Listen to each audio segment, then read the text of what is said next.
Selecting objects will be the most common thing you do as you learn to work in CorelDraw.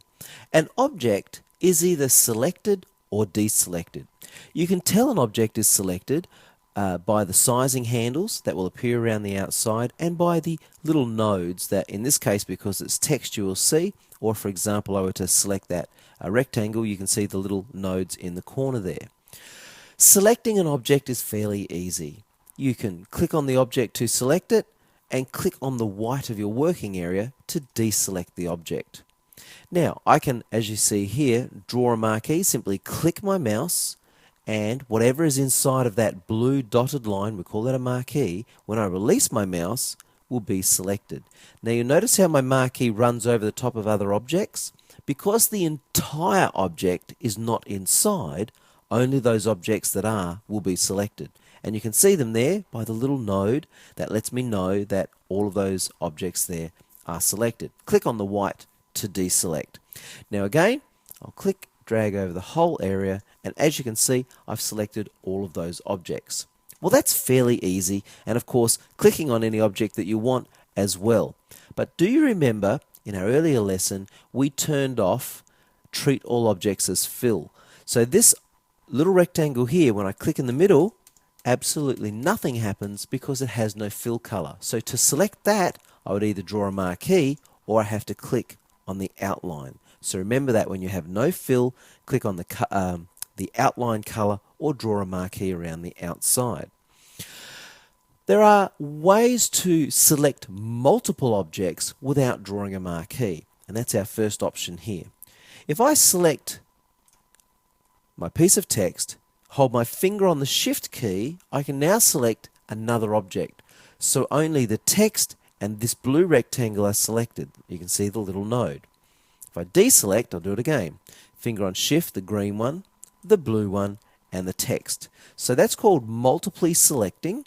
But of course, I chose what would be part of that selection by holding my finger on the Shift key. You can do the reverse. Hold your finger on the Shift key when you have a number of objects selected and click on the one you wish to deselect. Click, and as you can see, you're deselecting from the group or from that selection. The next option is what we call the digger tool.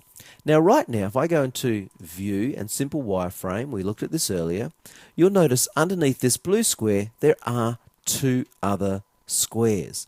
Well, I could select them because I'm now in Simple Wireframe mode. So if I click, as you can see on the outline, I can select or even go like that and select.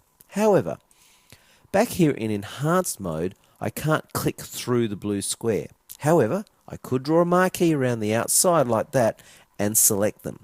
There is another way also that you'll find very handy and very quick. Hold your finger on the Alt key. So I'm holding my finger on the Alt key now, and as I click, automatically it clicks through the top object to the next one. Now if I click again, you can see the other object is selected. Click again, and I'm going to my background area there.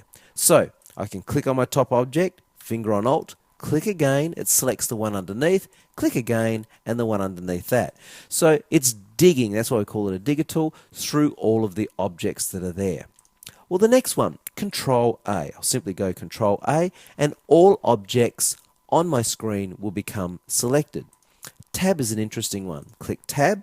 Now if I hit the Tab key, as you can see, it's automatically moving on to the next object. And in fact, what it's doing is it's moving to the next object or selecting the next object in the stacking order. We'll look at stacking order shortly.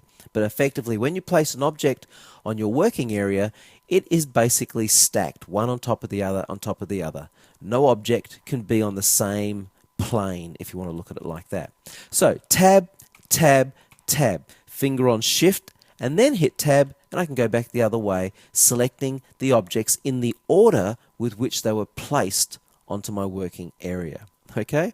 Well, finally, just hit Escape, as I just did, to deselect. So why don't you now run through all of the options that you can see here, just quickly make sure you feel au fait with selecting and deselecting objects, and we'll move on.